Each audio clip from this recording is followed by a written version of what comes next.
पूर्व केंद्रीय मंत्री आरसीपी सिंह ने सीएम नीतीश कुमार पर हमला करते हुए कहा है कि शराबबंदी के कारण बिहार में पर्यटक नहीं रुकते हैं। उन्होंने कहा कि पटना एयरपोर्ट पर उतरते ही जहां पर्यटकों का स्वागत किया जाना चाहिए, उन्हें शराबबंदी के नाम पर डराया धमकाया जाता है। नालंदा के अपने पैतृक गांव मुस्तफापुर में बाबा साहेब भीमराव अंबेडकर के चित्र पर पुष्प अर्पित कर श्रद्धांजलि देने के ये बातें कही गई हैं। उन्होंने कहा है कि बिहार में और चीजों के अलावा कल्चर बहुत रिच है। हमारे यहाँ नालंदा है, राजगीर है, पावापुरी है, बोध गया है, बगहा है। यहाँ बहुत पर्यटक स्थल हैं जहाँ लोग आते रहते हैं, लेकिन लोग क्यों बड़ी संख्या में नहीं आ रहे हैं, इसके पीछे कई कारण हैं। पहला कारण, यहाँ एक भी 5 स्टार होटल नहीं है। आप किसी भी छोटे राज्य में चले जाइए, उत्तराखंड, हिमाचल, जम्मू, कहीं भी चले जाएं, यहाँ तक कि झारखंड में 5 सितारा होटल है। बिहार में क्यों नहीं है? सरकार का ध्यान ही नहीं गया कभी। राजगीर में आप पर्यटक चाहते हैं, इसके पीछे एक बड़ी वजह बिहार में शराबबंदी है। उन्होंने कहा, मैं बताता हूं, आप प्लेन से जब पटना एयरपोर्ट पर उतरते हैं तब वहां जो अनाउंसमेंट होता है, पता नहीं मुख्यमंत्री जी को कैसा लगता होगा, लेकिन मैं अपनी बात बताता हूं। जब पटना एयरपोर्ट पर उतरते हैं तो सबसे पहले सुनने को मिलता है, आप बिहार पहुंच गए हैं, यहां शराब पीना अपराध है, शराब रखना अपराध है। बताइए, जब प्लेन लैंड करे बिहार में तो बताना चाहिए कि यह बुद्ध की धरती है, महावीर की धरती है, यहां आपका स्वागत है।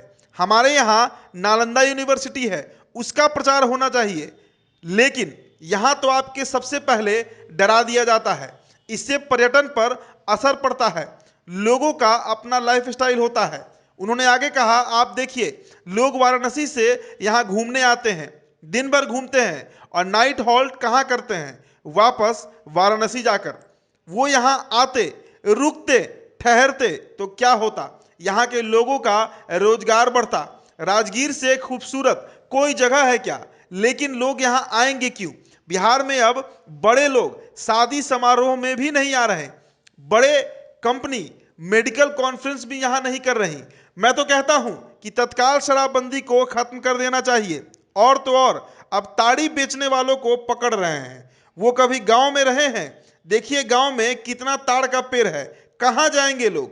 क्या रोजगार कहेंगे? लोग हमेशा से ताड़ी पीते रहे हैं। आप नीरा की बात करते हैं, ताड़ी दिन भर में 3 बार निकलता है, एक ही बार तीनों टाइम का ताड़ी कैसे निकाला जाएगा? कौन उनको यह सब समझा दिया है? इससे पहले मंगलवार को पूर्व केंद्रीय मंत्री आरसीपी सिंह ने अपने पैतृक गांव में बाबा साहेब भीमराव अंबेडकर के चित्र पर पुष्प अर्पित कर श्रद्धांजलि दी। कहा कि बाबा साहेब का अद्वितीय योगदान अपने राष्ट्र निर्माण में रहा है। संविधान ड्राफ्टिंग कमेटी का बाबा साहब चेयरमैन रह चुके हैं। उन्होंने लालू यादव की बेटी रोहिणी के स्वास्थ्य की भी कामना की है, लेकिन इन सब के बीच उन्होंने सीधे तरीके से बिहार में अब शराब खुलवाने की मांग कर दी है। जी हां, हम रामचंद्र प्रसाद सिंह की बात कर रहे हैं।